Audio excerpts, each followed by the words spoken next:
ఓం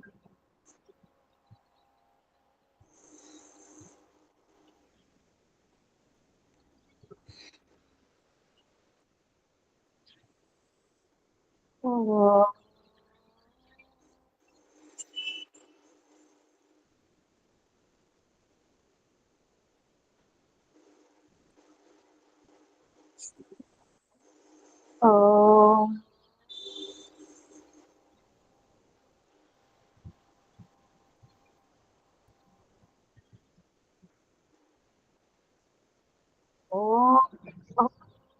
భువస్వః తత్సవితుర్వరేణ్యం భర్గో దేవస్య ధీమహి ధియో యో నః ప్రచోదయాత్. ఓం సహనా భవతు సహనౌ భునక్తు సహ వీర్యం కరవావహై తేజస్వినావధీతమస్తు మా విద్విషావహై. ఓం అసతో మా సద్గమయా తమసో మా జ్యోతిర్గమయా మృత్యోర్మా అమృతంగమయా. ఓం శాంతి శాంతి శాంతి. నమస్తే మాతాజీ, అందరికీ నమస్తే. నమస్తే అందరికి. అయితే కొంచెం ఆ విభూతి పాదంలోని సూత్రాలన్నీ కొంచెం నేను ఎంత మీకు చెప్పాలని ట్రై చేసినా అది కొంచెం లోతుగా అర్థం చేసుకునే సూత్రాలు అవి. అంటే ఇప్పుడు ఉదాహరణకి అగ్నితత్వం ఉంది. అగ్ని యొక్క ధర్మం ఏమిటి అంటే వేడి. మనము పంచభూతాలని గనక తీసుకుంటే చక్షువును ఏ తత్వంతో పోలుస్తాం మనం? అగ్నితత్వంతో పోలుస్తాం. అంటే చక్షువు ద్వారా మనం ఏం గ్రహిస్తాము? దృశ్యాలను చూస్తాం, అంటే రూపం కదా, రూపం గమనిస్తాం. అయితే ఇప్పుడు మనం సాధన చేస్తున్న సమయంలో సర్వార్థత అనగా శబ్దస్పర్శ రూపరస గంధాదులతో కూడుకున్న అనేక స్మృతులు గుర్తుకు రావచ్చు. నిరంతరము ప్రయత్నం చేస్తూ పోతూ ఉంటే ఈ శబ్దస్పర్శ రూపరస గంధాదులు జ్ఞప్తిలోకి రాకుండా ఉంటది అని తెలుసుకున్నాం. అంత మాత్రాన అగ్ని యొక్క స్వభావం మారుతుందా? మారదు. అంటే అవి మనకు అడ్డుగా ఉండకపోవచ్చు, కానీ వాటి స్వభావం అయితే మారదు అని ఇంత లోతుగా ఉంది అది మిగతా సూత్రాలన్నీ కూడా. అందుకని నేను ఆ పాదమును వదిలిపెట్టేసి చతుర్థ పాదమును ప్రారంభిస్తున్నా. సరేనా? అథ చతుర్థ కైవల్య పాద ప్రారభ్యతే. ఇన్ని సూత్రాలు ఏమైనవి అనుకోకండి, అది చాలా లోతుగా వివరించాలి. నేను చదివి మీకు చెప్పినాను. అలా ధర్మము, ధర్మి, దాని స్వభావము, వ్యుత్థాన దశలో ఎలా ఉంటది, దాని యొక్క అవస్థ దశలో ఎలా ఉంటది, అదంతా వివరంగా వెళ్తున్నాడు. కొంచెం మీ ఏజ్కి అది కష్టం అని వదిలిపెట్టిన. సరేనా? ఈరోజు సూత్రము కైవల్య పాదము, ప్రథమ సూత్రము జన్మౌషధి మంత్ర తప సమాధిజాహ సిద్ధయ అంటాడు. సూత్రం ఏం చెప్తున్నాడు అంటే జన్మౌషధి మంత్ర తప సమాధిజాహ సిద్ధయ. మనం యోగ దర్శనములో ముందు ఏ పాదం విన్నాము? సాధన పాదం. తర్వాత సమాధి పాదం, తర్వాత విభూతి పాదం. ఈ 3 పాదాల యొక్క ప్రాధాన్యత ఏంటంటే ఎలా మనం కైవల్యమును సిద్ధింపజేసుకోవాలి, కైవల్య ప్రాప్తి ఎవరికి కలుగుతుంది, ఇంద్రియాలు ఏ స్థితిలో ఉంటే వాటిని మనం ఎలా అధిగమించగలుగుతామో మనకు చెప్పే ప్రయత్నం చేశాడు. ఇప్పుడు కైవల్య పాదము అంటేనే కేవలం అంటే ఇంక ఇక్కడ ఈ స్థాయికి వచ్చామంటే మనకు ఎటువంటి సందేహాలిక ఉండకూడదు, అంటే ధ్యానం కుదరట్లేదని ఈ స్థితి అనేది ఉండకూడదు. అందుకనే ఏమంటున్నాడంటే కొంతమందికి జన్మజాత సిద్ధి అంటే మనం ఇప్పుడు ఏదైతే సాధన ద్వారా ప్రయత్నం చేసి ఈరోజు మనం ఒక స్థితికి వచ్చాం, కానీ ఇది జన్మతః ఈ స్థితి ఉండిందా? ఇలా ధ్యానం చేసుకోవాలి, ఇంద్రియాలను జయించుకోవాలి, అనవసరమైన విషయాలని మనం పట్టించుకోవద్దు, నియమిత జీవితం గడపాలి, ఈ స్థితి అంతా మనకు బాల్య దశ నుండే ఉందా? ఇప్పుడిప్పుడు ఉందా? ఇప్పుడిప్పుడు ఉంది. మనం ఇక్కడ ఏం చెప్తున్నాడంటే కొంతమందికి ఈ యోగ దర్శనకారుడు చెప్పినటువంటి ఏదైతే శుద్ధ చైతన్య స్థితి ఉంటుందో వారికి అది జన్మతోనే ఉంటది. వాళ్ళు జన్మించినప్పటి నుండి అదే ప్రవృత్తితో ఉంటారు. అంటది అది వాళ్ళకి భగవంతుడు ఇచ్చిన వరమా, లేదా వాళ్ళు ఆ విధంగా ఎక్కడైనా నిర్మాణం చేయబడ్డారా?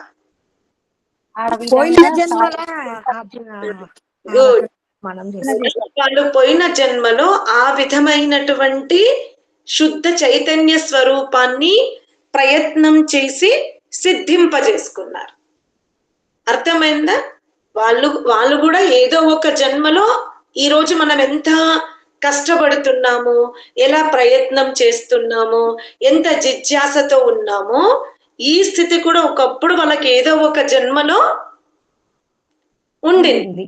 ఇప్పుడు వాళ్ళు ఆ విధమైనటువంటి సిద్ధితో వర్తమానములో అంత సామర్థ్యముతో ఉన్నారు.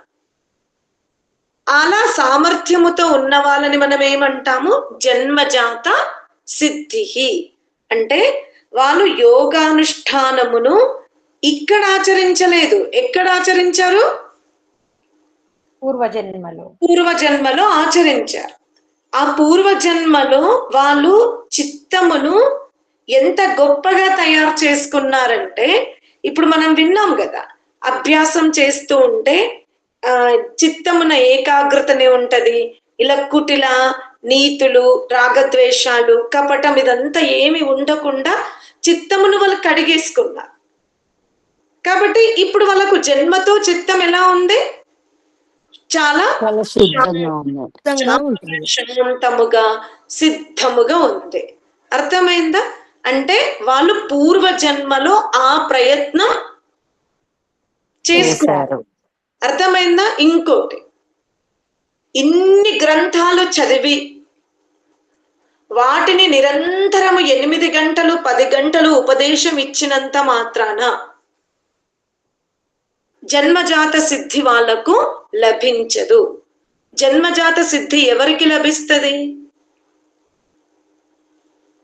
సాధన చేయడం వల్ల. ఎవరైతే కూర్చొని ఎన్ని ఆటంకాలు వచ్చినా ఆ ధ్యానములో కూర్చున్నప్పుడు కలుగుతున్న విఘ్నాలన్నింటినీ కూడా ప్రయత్నం చేసి నిరాశ పడకుండా ఆ చిత్తమునంతా కూడా ప్రతిరోజు వాళ్ళు ఏం చేసుకున్నారు? నేను మీకు అదే చెప్తా. మనం ఒక్కొక్కసారి ప్రారంభ దశలో ధ్యానంలో కూర్చుందాం అనుకుంటా, కూర్చోగానే ఏమైతుంది? 100 విషయాలు గుర్తొస్తాయి. అప్పుడు మనకేమనిపిస్తుంది? ఈ ధ్యానం కంటే ఇల్లు దులుపుకుంటే బాగుంటది, ఏదో భక్తి మాటలు వింటే బాగుంటది అన్న ప్రవృత్తి ఉంటది. కానీ దానిని అధిగమించి ప్రయత్నం చేస్తే ఈరోజు చిత్తం మీకు ఏ స్థితిలో ఉంది? చెప్పండి. అనుకూలమైన స్థితిలో ఉంటది, ఆలోచనలు తక్కువ అయిపోతాయి. ఆటోమేటిక్ తక్కువైపోతవి. అర్థమైందా? అందుకనే జన్మజాత సిద్ధి అంటే వాళ్ళు పూర్వ జన్మలో ఆ విధమైనటువంటి అభ్యాసం చేశారు. ఏ విధమైన అభ్యాసము? ఏ విధమైన అభ్యాసము? ఇప్పుడు మనం చేస్తున్న అభ్యాసం. అర్థమైందా? అందుకనే మను మహారాజ్ ఏమంటాడంటే, దేవత్వం సాత్వికాయాంతి, మనుష్యత్వం చ రాజసాహ, తిర్యక్త్వం తామస, నిత్యమేతేష త్రివిధా గతి అంటాడు. ఒకసారి మానవ జన్మ లభించిన తర్వాత మనము ఎంత సాత్వికులమవుతే, నేను మీకు మళ్ళీ చెప్తున్నా, సాత్వికత అనేది పొలైట్గా పైన పైన మాట్లాడడం కాదు. కొంతమంది ఎలా అంటే లోపల ఎత్తుకు పై ఎత్తులు వేస్తూనే ఉంటారు, కానీ వాక్కుతో దొరకరు మనకి. వాళ్ళు వాక్కుతో మాత్రం దొరకరు. ఇంద్రియాలతో చాలా సైలెంట్ గా ఉంటారు, కానీ లోపల మాత్రం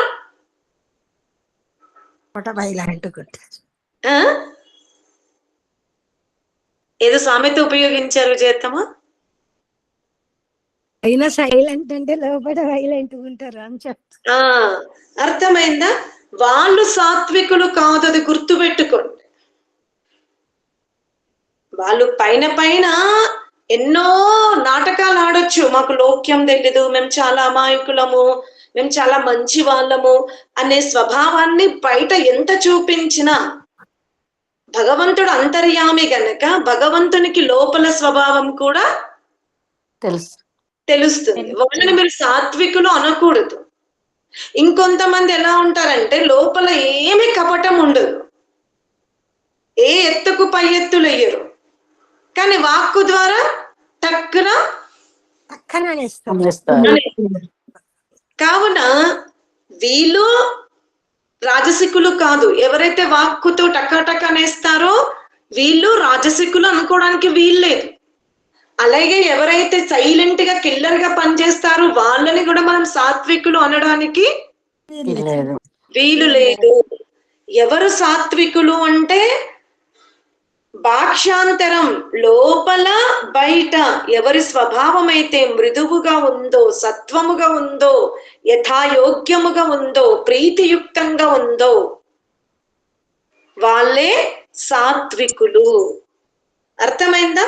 ఆ సాత్వికులు ఏ యోనిలోకి వెళ్తారు అంటే దైవత్వముగా జన్మిస్తారంట. దివ్య ఆత్మలుగా, దివ్య శక్తులతో జన్మింపబడతారు. అమ్మ మనస్సుతోటి వాక్కుతోటి సేమ్ అదే కర్మ చేస్తే అంతే కదమ్మా? అంతే. మనస్సుతో వాక్కుతో చేష్టలతో చాలా సత్వంగా ఉంటారు. ఎత్తుకు పై ఎత్తులు వెయ్యరు, వాక్కుతో ఎవ్వరిని ఏమి అనరు. శరీరముతో కూడా చేష్టలు చేసి సైరలు చేసి ఎలాంటి ఇబ్బందులు అర్థమైందా? కావున ఇలా ఎవరైతే మనస్సుతో వాక్కుతో కాయికతో ఒకేలాగా సత్వముతో ప్రవర్తించేలాగా అభ్యాసం చేశారో నిజంగా వాళ్ళు అదే విధంగా ఉన్నారు. ఎలా శరీరంతో పొందిగ్గా ప్రదర్శింపజేస్తారు, అలాగే వాక్కుతో చాలా మంచిగా మాట్లాడతారు, అదే విధంగా వాళ్ళ మనస్సు కూడా అలాగే మంచిగా ఉంటుంది. అలాగే ఉంది. వాళ్ళకి మరు జన్మలో దైవత్వం, దివ్య శక్తులు లభిస్తుంది. అర్థమవుతుందా? బాగా అర్థం చేసుకోండి.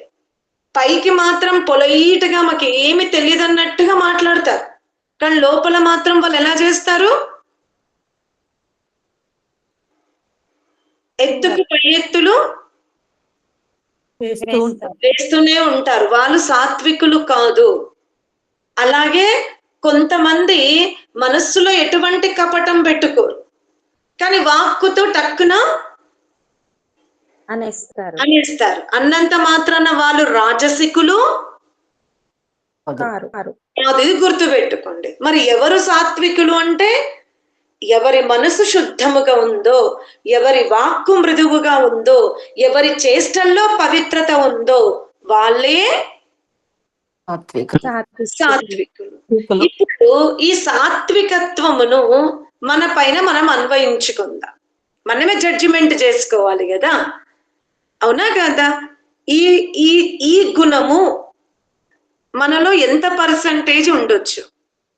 పైన వాక్కు ద్వారా, శరీరము ద్వారా ఈ విధమైన దివ్య వ్యవహారం ఉన్నది. దానికి మీరు ఎన్ని మార్క్స్ వేసుకుంటారు? ఫస్ట్ ఎవరు చెప్తారు? కామ్ అయిపోయారు. నేనైతే 80 వరకు వేసుకుంటాను మాతాజీ. కొన్ని పొరపాట్లు జరుగుతుంటాయి. మీరు 80 వేసుకుంటారు. ఓకే. విజయతమ్మ? నేను కూడా 75, 80 ఖచ్చితంగా వేసుకుంటారు. గుడ్. ఇంకా ఇక అప్పుడు మీకు భయపడాల్సిన పనే లేదు. ఇక కరెక్ట్ చెప్తున్నా, అందుకే అమ్మ కరెక్టే కదా అని నా మనసులో ఉన్నది బయటకు అనేసిన. అని ఎందుకు చెప్పాను? ఇక్కడ మనమే తులన చేసుకోవాలి. ఎందుకంటే యోగాభ్యాసం చేసే వారికి జన్మ కథాంత సంబోధ, జన్మ రహస్యాలు తెలుస్తాయని విన్నామా లేదా? మనం ముందు పాదంలో విన్నాం కాబట్టి ఇప్పుడు మనకు తెలిసిపోతుంది. శాస్త్రం ఏమంటుంది అంటే, ఎవరి యొక్క మనస్సు సత్వముగా ఉంటుందో, ఆ సత్వముతో కూడుకున్న వాక్కే శుద్ధిగా ఉందో, ఎవరు కాయేంద్రియాలతో పవిత్రంగా ఉన్నారో వాళ్ళు తప్పకుండా దివ్య ఆత్మలు దివ్య యోనిలోకి వెళ్తారు అంటున్నాడు. ఇప్పుడు మీరు పోల్చుకోండి ఎక్కడికి వెళ్తాము అనేది అని చెప్తున్నాడు. అర్థమైందా? ఇక నన్ను చెప్పమంటే నేనైతే 50లో ఉన్నాను అనుకుంటా. ఎందుకంటే నేను మనస్సుతో 100% ఉన్నా, సత్వము మనస్సుతో 100% ఉన్నా, శరీరముతో 100% ఉంటా. కానీ నాకు వాక్కు దగ్గర ఉన్నది ఉన్నట్టుగా అంటారు. అర్థమైందా? నాకు ఈ పదం ఇక్కడ ఉపయోగిస్తే దీని అర్థం తర్వాత వీళ్ళు ఇలా తీస్తారు, అది నాకు భవిష్యత్తులో నేను దాన్ని, మీరు బద్నాం అంటారు కదా, ఆ బదనాం అయిపోతా, నాకు ఇదంతా దృష్టిలో ఉండదు. ఇది ఇలా ఉంది, ఇది ఇలాగే జరగాలి. అందుకనే నేనేమనుకుంటాను, నా మనస్సులో ఎవ్వరి గురించి కూడా నాకు ఊహ తెలిసినప్పటి నుండి బల్లగుద్ది చెప్తాను. నేను రెక్కలతో కానీ అంటే పని విషయంలో దాచుకోవడము, లేదా ఏదైనా ప్రమోషన్స్ విషయంలో ఎక్కడ నేను మనస్సుతో ఎవ్వరి గురించి నెగిటివ్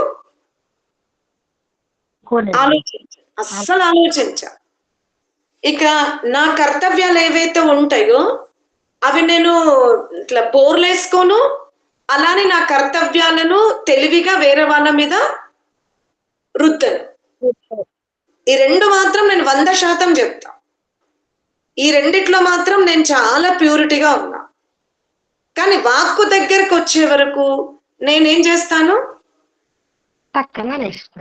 అనేస్తారు. కాబట్టి నేను మనస్సుతో 100 వేసుకుంటా, శరీరంతో 100 వేసుకుంటా, వాక్కుతో మాత్రం నేను 40-50లోనే ఉన్నాను. ఎందుకంటే నేను అది అక్కడ ఏజ్ చూడను, వీళ్ళు దీని తర్వాత దీని అపార్థం ఏమవుతుందో కూడా చూడ అనేస్తాను నేను, అంతే. అంటే ఉన్నది ఉన్నట్టుగా చెప్పడం అలవాటు. అర్థమైందా? ఒకప్పుడు ఏంటంటే ఏం మార్పు వచ్చింది అంటే, ఒకప్పుడైతే వాయిస్ ఎంత లెవెల్, ఎంత పీచ్ లో ఉంటే అంత అనేసేదాన్ని, హై పీచ్ పెట్టుకుని అనేసేదాన్ని. ఇప్పుడు ఏం మార్పు వచ్చింది అంటే దాన్ని మధ్యమ పీచ్ లో పెట్టుకొని అనేస్తున్నా. అర్థమైందా? హై పీచ్ టక్కున అక్కడ ఆ పీచ్ తగ్గించను. అరే ఇది 10 మంది వింటారని కూడా ఆలోచించా, ఇది ఇలాగే ఉండింది కదా అనేస్తాను. ఇప్పుడు అదే విషయాన్ని అవునా, అప్పుడు నాకు అనిపిస్తుంది, అరే నేను ఇప్పుడు నా మనస్సులో ఆ మాటని సాత్వికంగానే నిర్ణయం తీసుకుంటున్నా. కానీ నేను ఎదుటి వ్యక్తి అంటే నేను ఈ వాక్కు ద్వారా ఇతరుల ముందు అనడం వల్ల నేను బద్నామైపోయినా కదా, అందుకే జాగ్రత్త పడుతున్నా. ఇది సత్వమా నాటకమా అని నేను భగవంతునితో ఆలోచించి లేదు. నేనైతే లోపల ఈ భావంతో లేను. కాకపోతే లౌక్యముగా ఓహో వీళ్ళు దీన్ని ఇలా అంటున్నారా, సరే నేను దాన్ని హై పీచ్ కాకుండా ఏం చేస్తున్నా, మృదు పీచుతో చెప్తున్నా. కాబట్టి నేనైతే జన్మ ఎలా వస్తుందో నాకు తెలియదు. అంటే నాకు మానవ జన్మ రావచ్చు, కానీ నేను దాన్ని కూడా ఒప్పుకోను. ఎందుకంటారా, ఈ జన్మ నాకు ఊహ తెలిసినప్పటి నుండి ప్రారంధమునే అనుభవిస్తూ ఉన్నా. కాబట్టి ఈ ప్రారంధం సమాప్తమైతే గాని నేను ఉత్తమ మానవ జన్మ అనేది నేను అడగట్లే భగవంతుని, అది ఎలాగో వస్తుంది నాకు. కానీ ఏదైతే ఋషులు ఈ సాధన ఆత్మలు ఉంటాయో ఆ విధమైనటువంటి దివ్య సంకల్ప శక్తితో నేను నెక్స్ట్ జన్మలో ఉండాలి అని కోరిక నాది. కానీ ఆ కోరిక నెరవేరాలి అంటే నేను ప్రస్తుతము ప్రభావిత దుఃఖములను అటాక్ కాకుండా చూసుకోవాలి. అంటే నిరంతర యోగ సాధనలో నేను ఉండగలగాలి. మీరు మీరు మీరు మిమ్మల్నితో నన్ను పోల్చుకున్నప్పుడు మీకు అనిపిస్తుందేమో మాతాజీ ఎక్కువ చేస్తుంది అని. కానీ నేను మీతో కాదు, ఎవరితో పోల్చుకుంటా, స్వస్తి పంథా అనుచరేమా, సూర్యునితో పోల్చుకుంటా. ఈ సూర్యుడు ఎంత ప్రకాశంగా ఉంటాడు, ఎంత నియమనిష్టలతో ఉన్నాడు, ఎంత భూమి మీద ఉన్నటువంటి భగవంతుడు ప్రదత్తమైన ఆ కార్యాన్ని ఎంత నియామకంగా చేస్తున్నాడు. ఒక జడ పదార్థమైన సూర్యుడే అంత నియమముగా ఉన్నప్పుడు నేను ఈ వేద మార్గములో ఈశ్వర్య ప్రణిధాన మార్గములో ఎక్కడున్నాను. అందుకే నన్ను మాత్రం నేను 40 నుంచి 50 వేసుకుంటున్నా. అర్థమైందా? చాలా సాత్వికము అనేది నేను భగవంతుని ఆజ్ఞలో నేను ప్రతిరోజు 40 నుంచి 50% ఉంటున్నా. దాన్ని మీరు అంటే మిగతా 60% పాపకర్మలు చేస్తారా, మిగతా 60% మీరు సామాన్య మనుషుల్లాగా ఉంటారా, అది మీరు అర్థం చేసుకున్న దాన్ని బట్టి నేను నా వాక్కుని, నా సాధనని, నా స్థాయిని మాత్రమే చెప్పాను. అర్థమైందా? ఇంకెవరైనా నెమర వేసుకుంటారా ఎక్కడ ఉండొచ్చు మనము అనేది? ఇక్కడ మనం చెప్పుకుంటేనే కదా, అరే 100 దగ్గర నేను 40లో ఉన్నాను అంటే ఇప్పుడు నేను 50కి వెళ్ళాలి, 70లో ఉన్నాను అంటే నేను 80కి వెళ్ళాలి. అప్పుడే కదా మనకు అనిపిస్తుంది. లేకపోతే మనకు ఉత్సాహం ఎక్కడ తెలుస్తుంది? మనమే కదా టేబుల్ వేసుకోవాలి, నేను ఎక్కడున్నాను. దేవత్వం సాత్విక యాంతి అంటే మనస్సుతో, వాక్కుతో, శరీరముతో సత్వముగా ఎల్లవేళలా ఉండగలిగే ఈ అంక కోణంతో చూస్తే నేను ఎక్కడ ఉండొచ్చు అనేది మిమ్మల్ని మీరు చేసుకోండి అంటున్నా. ఇంకెవరు సాహసించలేరా?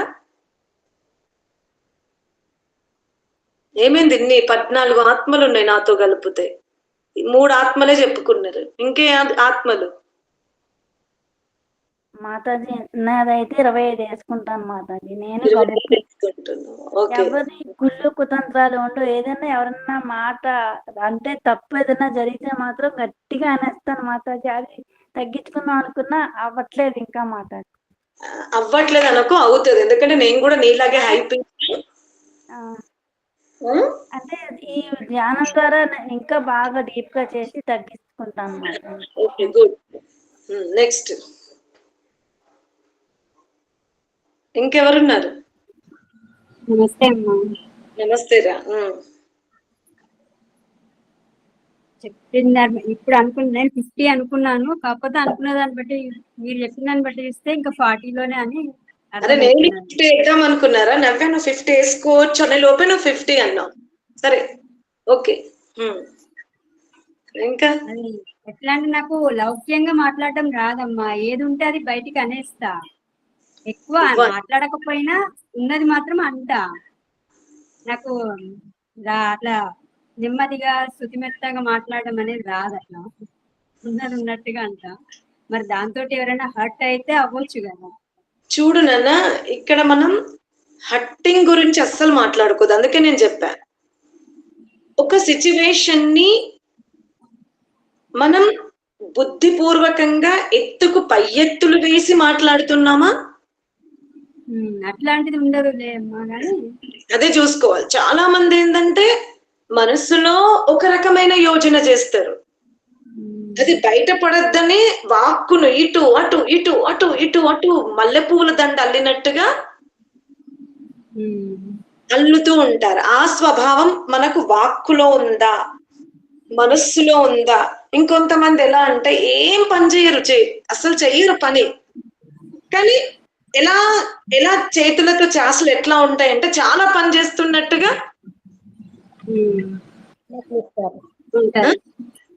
బిల్డప్లు ఇస్తారు.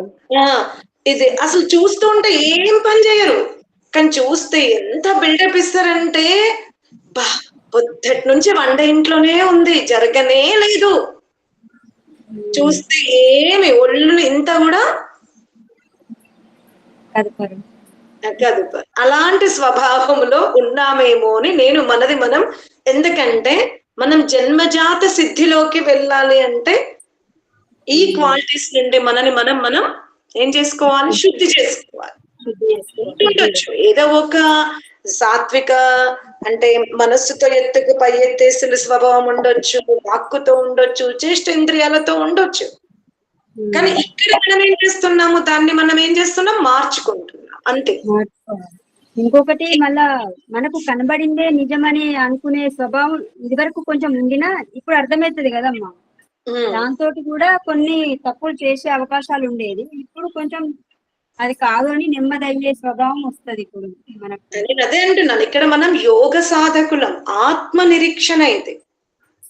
ఏవైతే శాస్త్రములో వాక్కుతో అన్నంత మాత్రాన వాళ్ళు రాజసికులు కాదు, ఎవరైతే వాక్కుతో మృదువుగా ప్రవర్తించినంత మాత్రాన వాళ్ళు సాత్వికులు కాదు అని శాస్త్రం చెప్తుందో, అప్పుడు నిజంగా మనలో సత్వము ఈ మూడింటిలో ఎంత ఉందో మనం చూసుకుంటే సరిపోతుంది.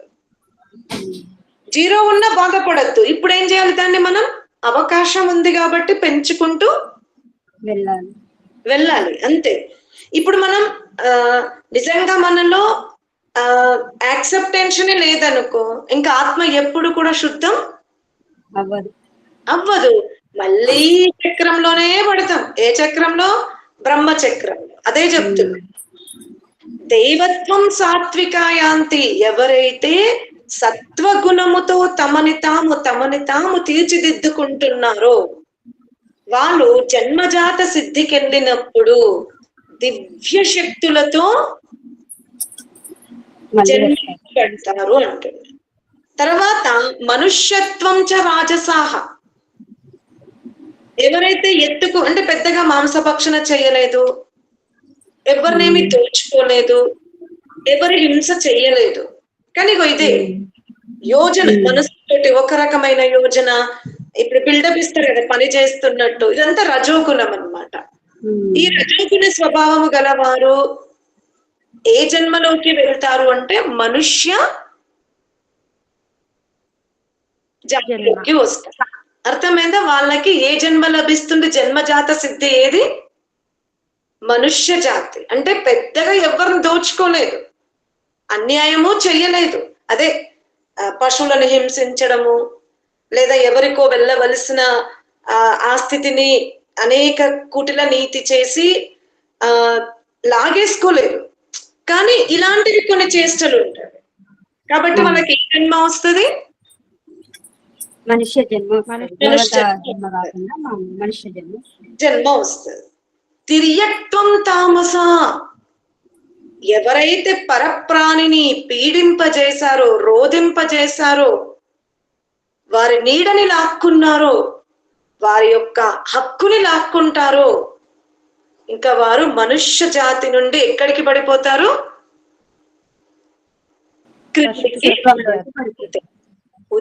ఉద్భిజం, స్వేదజం, అండజంలోకి వెళ్ళిపోతారు అని చెప్తున్నారు. అర్థమైందా? అందుకనే ఎవరైతే యోనిమన్యే ప్రపద్యంతే శరీరత్వాయ దేహినః స్థానుమన్యే అనుసంయంతి యథా కర్మ యథాశ్రుతం. కొన్ని ఆత్మలుంటవి, అవి ఏదైతే వేదం ఉపదేశిందో, ఏదైతే శాస్త్రం ఉపదేశింపజేసిందో అదే కర్మలు చేస్తారు, అదే విధంగా జీవిస్తారు, నిరంతరము బ్రహ్మ ఉపాసన చేస్తారు, బ్రహ్మ జ్ఞానులు అవ్వడానికి ప్రయత్నిస్తారు. నేను బ్రహ్మ జ్ఞానిని, నాకంతా తెలుసు అన్న ప్రవర్తన ఉండదు. కానీ నిరంతరం వాళ్ళ ప్రయత్నం ఎటువైపు ఉంది? బ్రహ్మ వైపు. అటువంటి వారు తప్పకుండా బ్రహ్మను దర్శించుకుంటారు. కనుక మనమంతా జన్మజాత మనుష్యులము కొంత సాత్వికం ఉండొచ్చు, లేకపోతే ఆధ్యాత్మిక అభిరుచి కలగడం ఇది సామాన్యమైన విషయం కాదు. కానీ మనకు జన్మజాత సిద్ధి లభించలే. ఇప్పుడు దీన్ని మనం ఏం చేస్తున్నాము? సమయాన్ని వృధా చెయ్యకుండా, నిరాశ పడకుండా ప్రతి నిత్యం ఆత్మను శుద్ధి చేసుకునే ప్రయత్నం చేస్తూ ఉన్నాం. అర్థమైందా?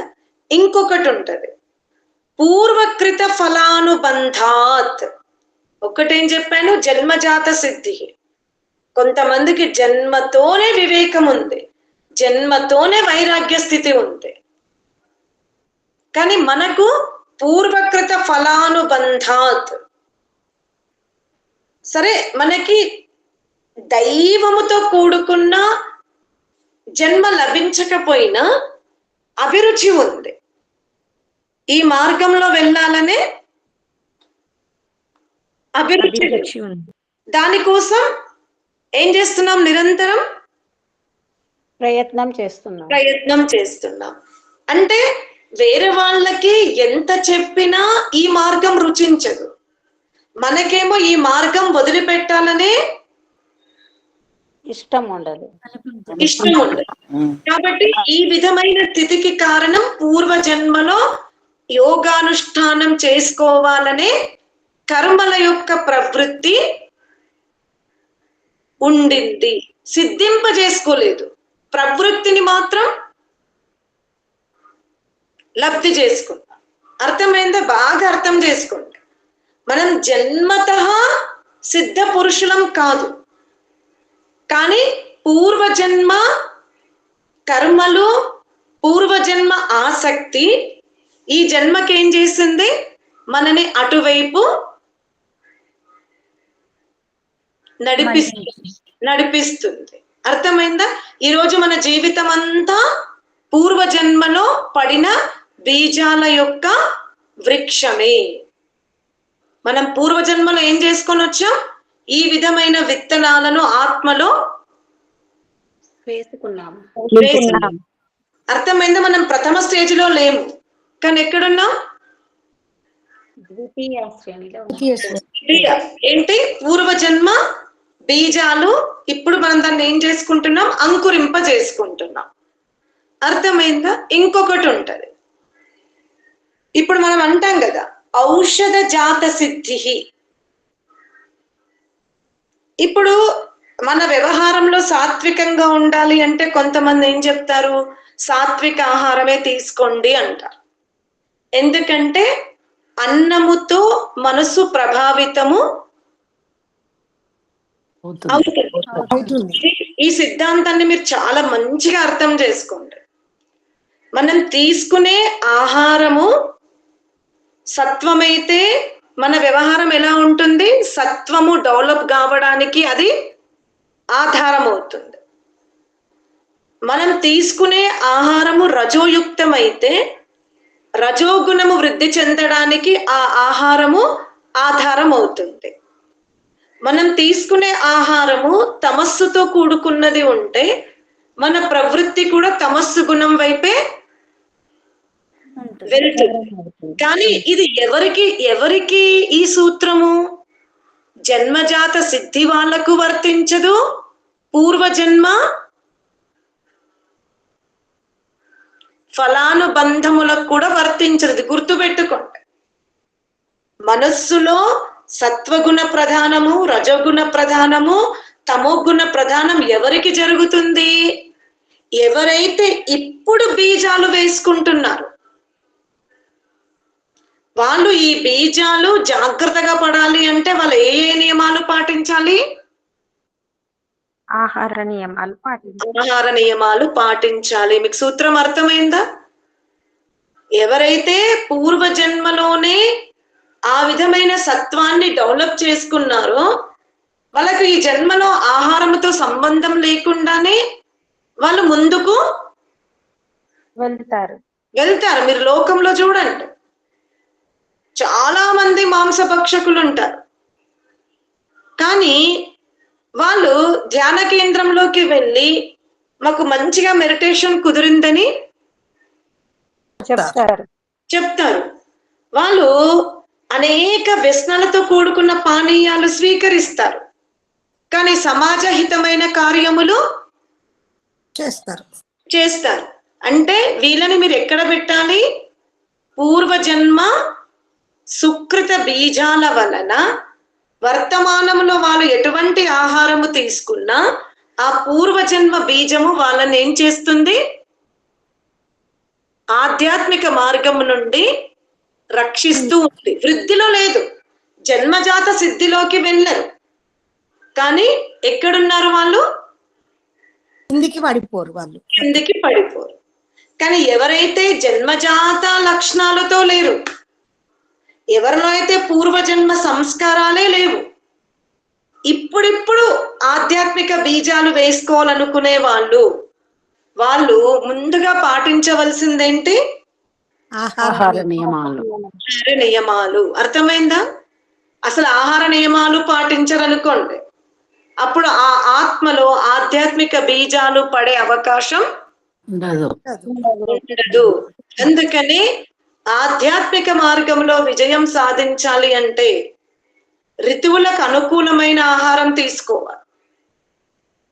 ఆధ్యాత్మిక విషయంలో విజయం సాధించాలి అంటే ఎవరికైతే అటువంటి అభిరుచియే లేదు వాళ్ళు మాత్రం ఋతువులకు అనుకూలమైన ఆహార పదార్థాలు తీసుకుంటేనే వాళ్ళు ముందుకెళ్ళగలుగుతారు. అర్థమైందా? ఇంకా ఏమైనా డౌట్ ఉందా? మళ్ళీ కన్ఫ్యూజన్ లోకి వెళ్ళిపోతారా? అందుకని ఇప్పుడు కొంతమంది కార్తీక మాసంలో వ్రతం చేస్తారు, శ్రావణములో వ్రతం చేస్తారు. వీళ్ళు ఎక్కడున్నట్టు? ఇప్పుడు మనం ఏవైతే పౌరాణిక మార్గంలో చూస్తుంటామో, నన్ను కొంతమంది అడిగారు, ఏంటి ఈ వనభోజనాలు వీటి వెనుక ఉన్న మహత్యం ఏంటంటే వాళ్ళు పూర్వజన్మలో తెచ్చుకున్న సంస్కారాలు ఆధ్యాత్మికంగా లేవు, కానీ ఇప్పుడు గురువులు ఏం చేశారు? వాళ్ళతో ఆ విధమైన నియమ నిష్టల్ని పాటింపజేయడానికి వాళ్ళకు ఒక సమయం పెట్టారు. మీరు శ్రావణ మాసంలో తినద్దు, కార్తీక మాసంలో తినద్దు, ఈ ప్లేస్కి వెళ్ళండి, ఈ విధమైన నియమాలు పాటించండి అన్నప్పుడు ఏమైపోతుంది? వాళ్ళ ఆత్మలో కొన్ని బీజాలు ఏంటి చెప్పండి పడిపోతాయి. అర్థమైందా? వాళ్ళు పూర్వజన్మలో ఆ విధమైన ప్రవృత్తితో జన్మింపబడలేదు, కానీ ఇప్పుడు మరి గురువులు ఏం చేయాలి? వాళ్ళల్లో ఈ ఆధ్యాత్మిక బీజాలు వేయాలి అంటే ఫస్ట్ స్టేజ్ సెకండ్ స్టేజ్ వాళ్ళల్లో లేదు. అందుకని వాళ్ళు ఏం చేస్తున్నారు? సరే మీ దినచర్యలో మీరు ఉండండి, కానీ కొన్ని మాసాలు మీ దినచర్యని ఈ విధంగా మలుచుకున్నప్పుడు ఏమైపోతుంది? వాళ్ళకి ఎప్పుడో ఒక రోజు అర్థమవుతుంది, ఏంటి మేము కార్తీక మాసంలో నియమ నిష్ఠతో ఉన్నప్పుడు ఎలా ఉండింది మన మనస్సు. అలా అరణ్యంలోకి వెళ్ళడం, నది స్నానాలు చెయ్యడం, దీపారాధన చెయ్యడం, ఆ సమయంలో ఉన్న మనస్సుని ఈ గొడవలు ఈ భోగ ప్రవృత్తితో ఉన్నప్పుడు అందరికీ కాదు, ఎంతో కొంతమందికి దాని యొక్క లాభం కలుగుతుంది. అర్థమైందా? లోకములో ఉన్న ఆచారాలని మనం ఎందుకు ఖండించద్దు, ఎందుకు తొలగించద్దంటే గురువులు దాన్ని ఆ ఆత్మని మానవ జన్మలోకి వచ్చినప్పుడు గురువులకి తెలుస్తుంది ఎవరు జన్మజాత సిద్ధులు, ఎవరు పూర్వజన్మ కృతాత బంధులు, ఎవరు వర్తమానముల ఔషధాలతో ఆ ప్రవృత్తిని పెంచుకోగలరు, ఎలా పెంచాలనేది ఇది గురువులకి తెలుసు. కాబట్టి మనలాంటి వాళ్ళు వాటిని విమర్శించద్దు, ఇందులో ఏమీ లేదు అనడానికి కూడా మనకు వీలు లేదు. లేదు. అర్థమైందా? వాళ్ళల్లో అసలు ఆధ్యాత్మిక ప్రవృత్తియే లేదు. మరి అలాంటి ఆధ్యాత్మిక ప్రవృత్తి లేని వారిని ఎటువైపు తీసుకెళ్ళాలి గురువులు? వాళ్ళకు అనుకూలంగా వ్రతాలను చేయించి ఆ ప్రవృత్తిని వాళ్ళు ఏం చేశారు? మారుస్తున్నారు. ఇప్పుడు మీరందరూ ఉన్నారు, ఎప్పటి నుండో వేద మార్గంలో ఉన్నారు, కానీ దాని యొక్క గొప్పతనం తెలుసుకోకుండా మళ్ళీ థర్డ్ స్టేజ్కి వెళ్తున్నారంటే అది మీ మీద ఆధారపడి ఉంది కదా. 3వ స్థానంలో మీరు ఉన్నారు అని అంటే అది మీ ప్రయత్న లోపమే. ఇది మీరు తెలుసుకోండి. అర్థమైందా? ఇంకోటి మంత్రజాత సిద్ధి. కొంతమంది మంత్రాలను చదివి చదివి చదివి ప్రవృత్తి మార్చుకుంటారు. అందుకనే గురువులు ఏం చేశారు? ఈ పాఠం చదవండి, ఈ మంత్ర పాఠం చెయ్యండి, ఈ నామాలు చెయ్యండి అని. ఇప్పుడు విష్ణు సహస్రనామాలని, లలిత సహస్రనామాలని, దుర్గామాత దుర్గాష్టకమని, గణపతి సూక్తమని, ఇవన్నీ ఎందుకు చేశారు? వీళ్ళ ఆత్మలను ఒకేసారి నిరాకారం వైపు తీసుకెళ్ళాలి అంటే వీళ్ళలో ఆ ప్రవృత్తి లేదు కనుక ఆ ప్రవృత్తి పెంచడానికి వాళ్ళు ఆ విధంగా చేశారు. కానీ నష్టం ఏం జరిగిందంటే మనము ఈ మంత్ర సిద్ధి వరకన్నా ఉండిపోతున్నాము, లేదా ఔషధ సిద్ధి వరకన్నా ఉండిపోతున్నాం, లోతుగా వెళ్ళట్లేదు. అంటే గొర్రెల మందలో గొర్రెగా ఇదే పరంపర రూఢిగా అయిపోతుంది, కానీ స్థాయిని ఎవ్వరు పెంచుకునే ప్రయత్నం చేయట్లేదు. నా అభిప్రాయం మీకు అర్థమైందా? ఈ పరంపరలు ఎందుకు వచ్చినవి?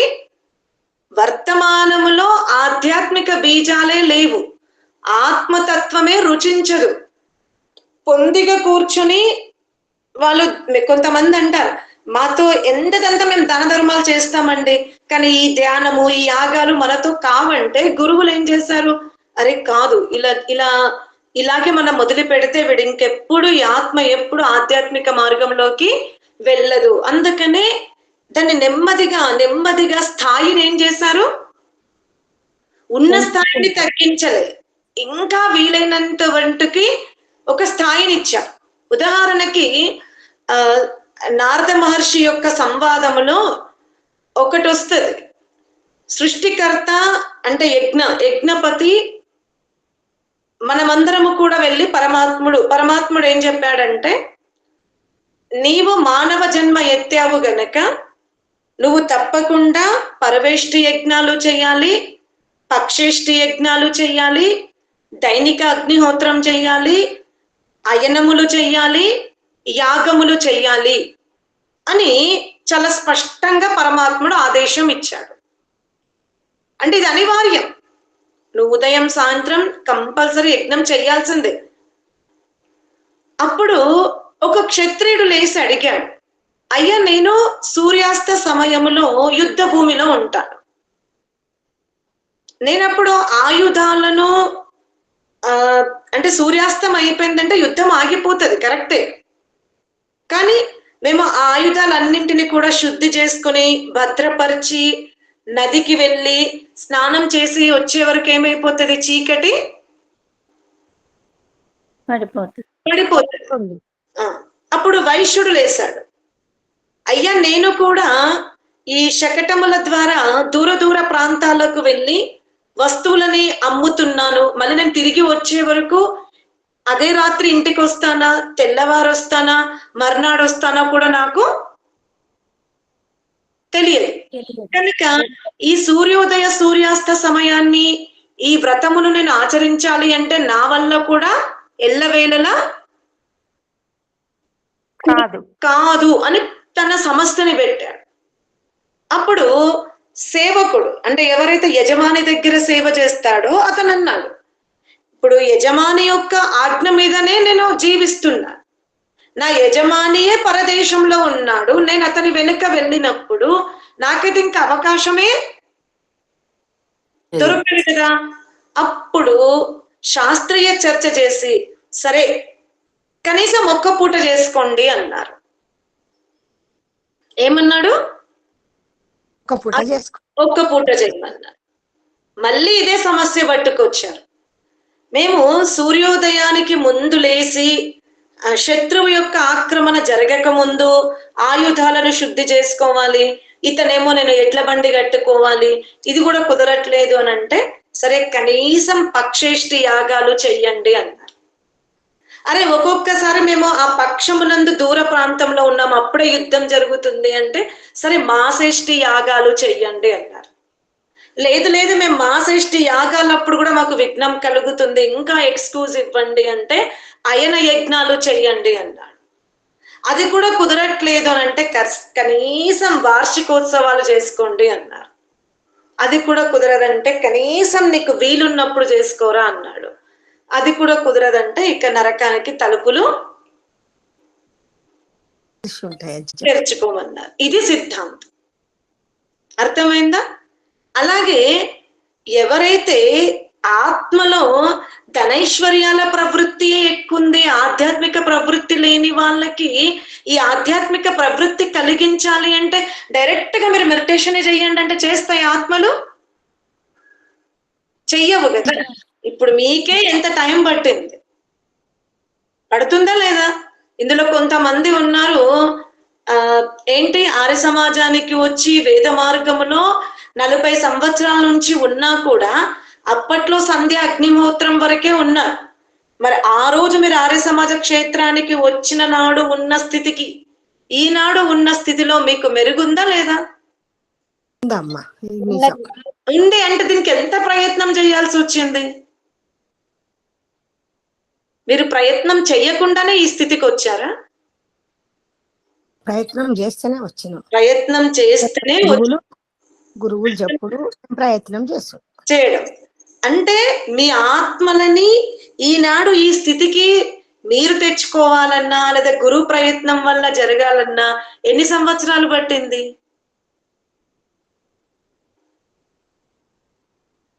చెప్పండి.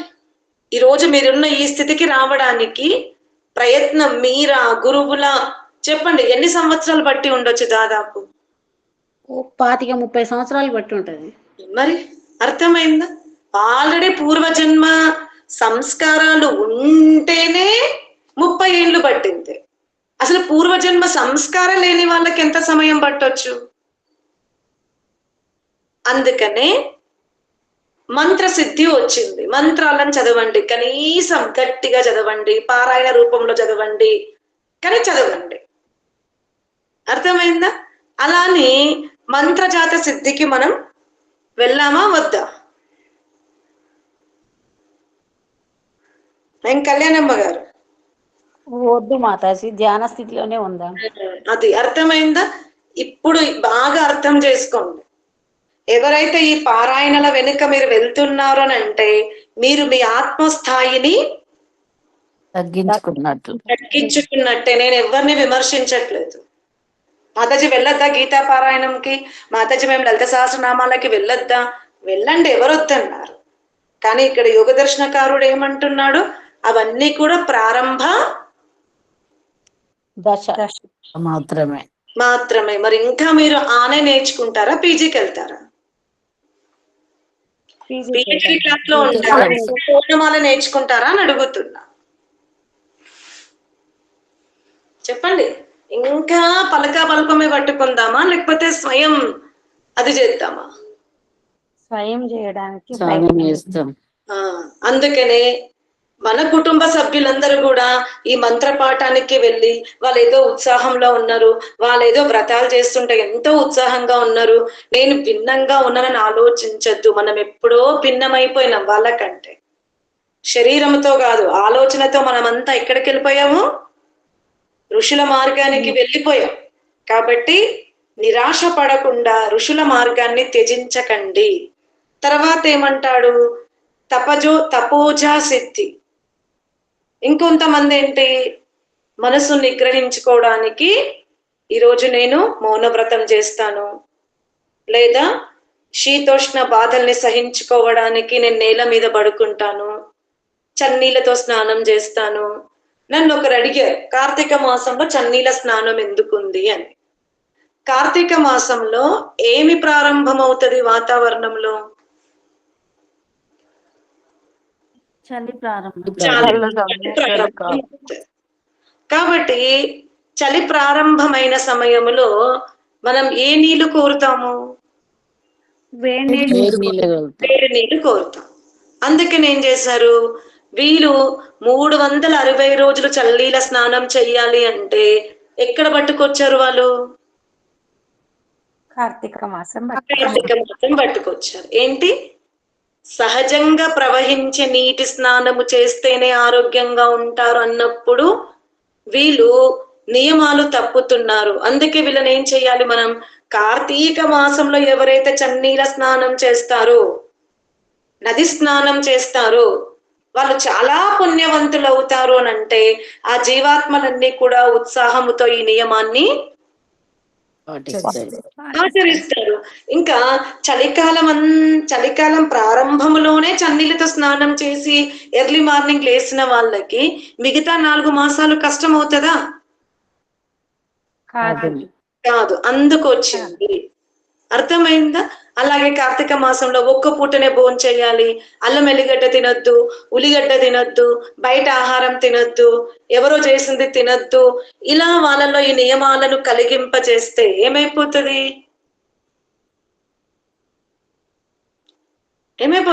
ప్రవృత్తి అంతా కూడా శుద్ధమవుతూ ఉంటారు. కనుక ఈ నియమాలన్నీ కూడా ఆత్మని పురోగతి వైపు తీసుకెళ్లడానికే